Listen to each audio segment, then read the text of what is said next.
Hello team, welcome to another ATP Geopolitics video with myself, Jonathan MS Pitts. Ukraine War Frontline update for the 6th of March 2023.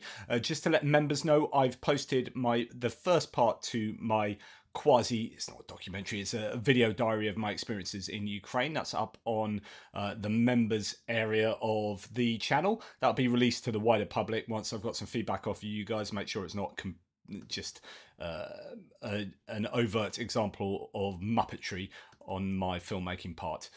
Okay, if you want to know what the lines on my map means, please pause the video and check out the key. Otherwise, let's get straight to it. It's going to be really very quick. I have to shoot out to Technos Hunter Rugby training, so sorry not sorry.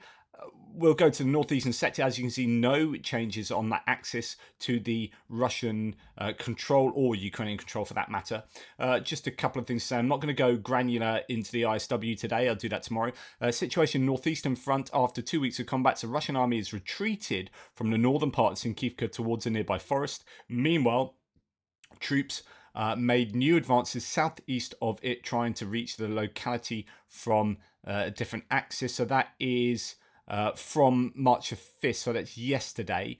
I didn't get to talk about, well, I didn't get to show you this tweet from yesterday, but that's why it's not registered on the map. That was, the changes were on the map yesterday, but not this tweet. So just to confirm, that's what's happened. But interesting, I said that it could be overzealous mapping. Surratt Maps is, whether that's a kind of interpreting the new evidence as Russians retreating or whether they were never there in the first place, I don't know. Nonetheless, yeah, that was good news yesterday for a little part of that front line, but then, as mentioned, the Russians had also increased their control a little bit to the east. But anyway, as you can see, no changes there. One more point of interest is, this is flash news saying Ukrainian forces are trying to get to the heights near Tabaivka, from where the Russians are advancing. This is currently the goal of the Ukrainian armed forces in the battle for the settlement. This was reported by the head of the Kharkiv Regional Military Administration. According to him, the Russian occupiers have concentrated more than 100,000 troops in the Liman Kupiansk direction. So, goodness me, that is still the claim, that there is just a huge number of Russian troops, one might think, ready to go for some huge counter-offensive or some huge offensive. I can't speak to that. It's a claim we've heard an awful lot, really, for a year now, and it doesn't seem to materialize in any kind of major push. There are just these kind of not half-assed, but half major pushes, if you like. So Kupiansk is fairly hot, you know, Liman fairly hot, Tabaivka a little bit, yeah, Avdiivka fairly major there for sure, but nothing like a huge push of an entire army. Do you know what I mean? So yeah, they just, it doesn't seem to materialize that major push up there. But you know, maybe they are just troops that are able to be plugged into lots of small attacks along the axis. Right, then we go to Bakhmut, and we can see, according to Surratt Maps, some gains for the Russians in Ivanivska, in the middle of Ivanivska, mainly agreement from the mappers there, and broadly to a degree further north in Bodanivka area. Slight change today for Surratt Map in some increases along Bodanivka. That would be worrying because the Ukrainians have done a good job in holding back the Russians there. Now, Andrew Perpetua's live stream last night, they talked quite a lot about Avdiivka and Ivanivska and how difficult it is for the Ukrainians here. And it's all about this, the topography around here. So if you look, and mine's not accentuated, this is just the, you know, one for one. There's no, on his mapping, he accentuates the topography 300%. But here you get to see, so they are moving along this high ground. And if they take this area here, then they really just get to look all down on Ivanivska from that high ground. So this is very important. And indeed, it was a bit of a problem with the Russians starting to take this area. Andrew Perpetua saying, you know, that is bad news for the Ukrainians. So we just look at it from above.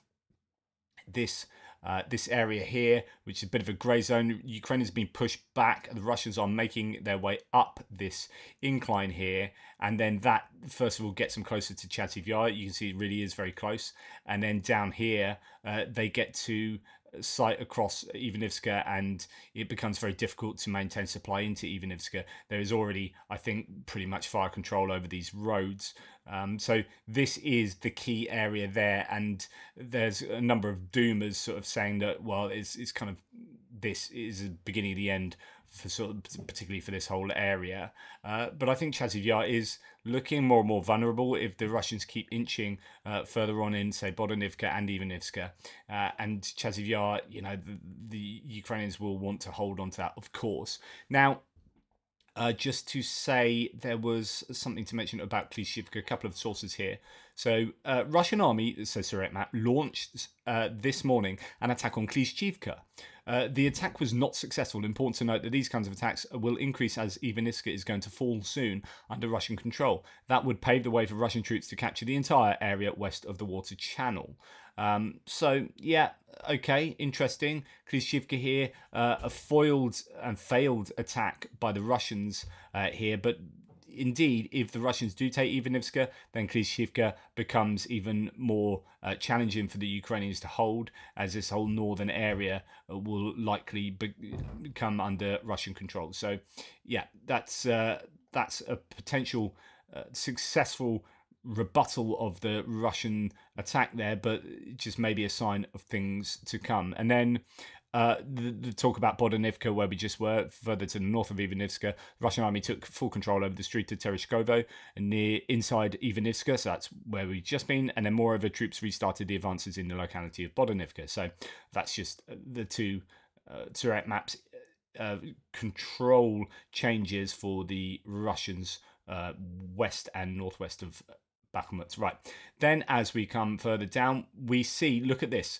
no changes. There might be some changes from today's activities, of course, but as far as yesterday's concerned, no changes to the front lines in Avdiivka, and that kind of confirms the claims that they are stabilizing there, that the Ukrainians have pulled in reserves to shore up this whole area, and also the idea that they may well have more artillery ammunition than they had previously.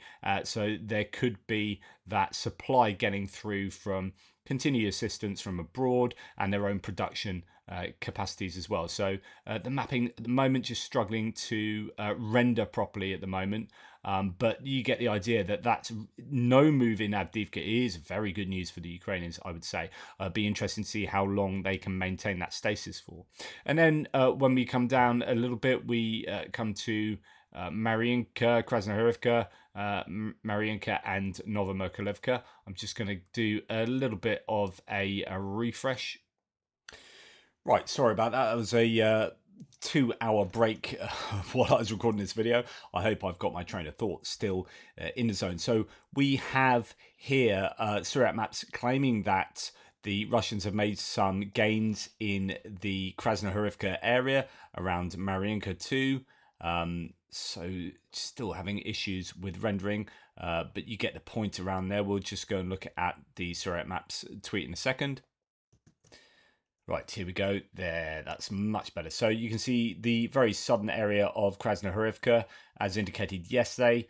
Some gains there for the Russians. But actually, Surat maps here with yesterday's tweet indicating some other areas as well of Russian gain.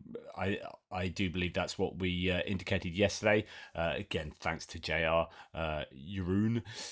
Anyway, Russian army continue advancing in Centralna Street in the southern part of Heorivka. So that's here on the way towards, well, further west from Mariinka. In addition, Russian forces made small advances in the streets of Shevchenka and Parizhkoye Komuni south of Krasnohorivka, while other troops also restarted the advance along the railway southeast of the town. So yeah, some gains around here, and I think this is an area of something of a worry there. I mean, you've got both Krasnohorivka and here Novomykolivka, where the Russians really are putting on quite a bit of pressure, arguably even focusing possibly more around here than they are in Avdiivka at the moment. So here we have some gains for the Russians again in the middle of Novomykhailivka.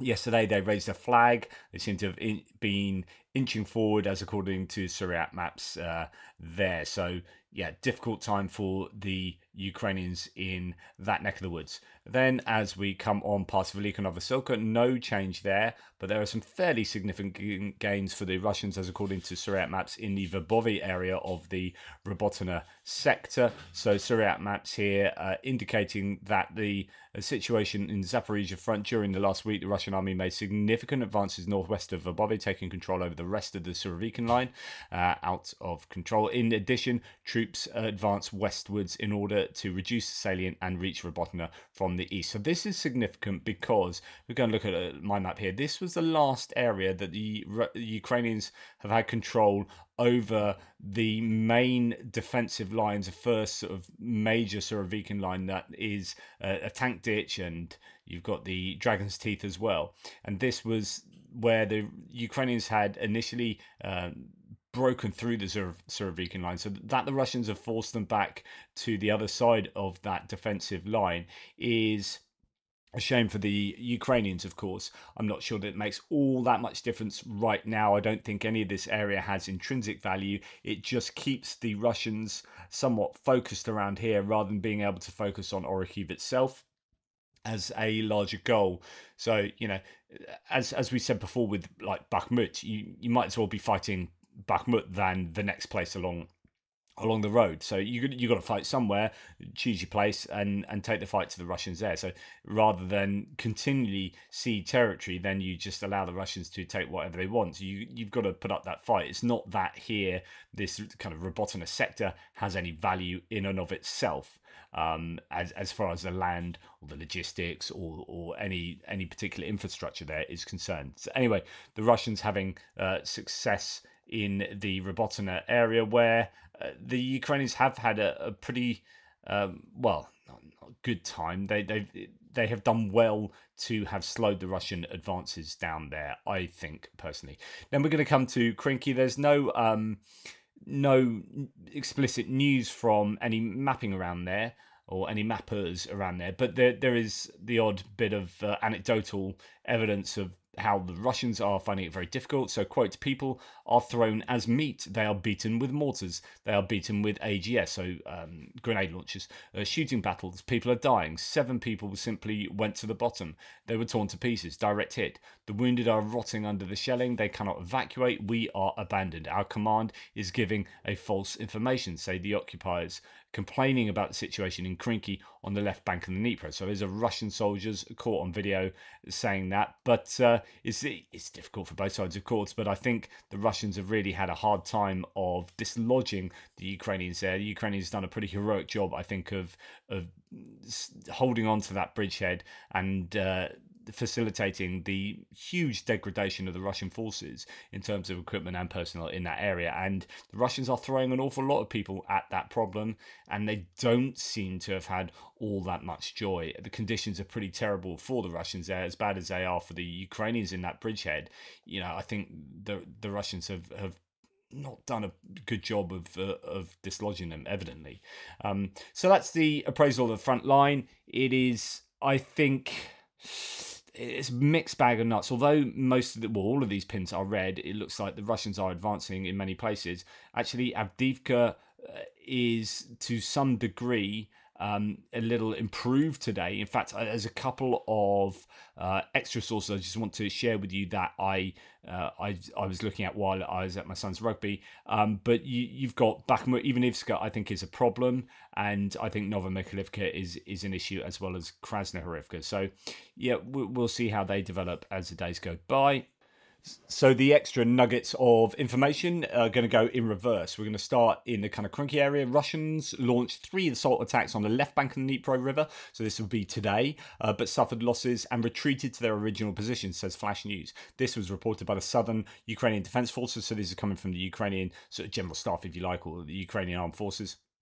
Quote, the enemy's irreversible and sanitary losses in this area amounted to more than 60 occupants. So again, it goes back to this idea that the Russians are finding it hard in the Krinky area. Conditions are not great, and they are throwing a lot of troops at this problem and not particularly solving it. They're losing, according to the Ukrainians, take it with a pinch of salt, all that kind of stuff, 60 plus troops. Now, Ukrainian forces, this is big news if it's true. Ukrainian forces regain control of Tonyenka in a localized counterattack. Further attacks are now being repelled. Heavy fighting continues, says War Monitor. Again, take all these claims with a pinch of salt. I haven't been able to verify these at all.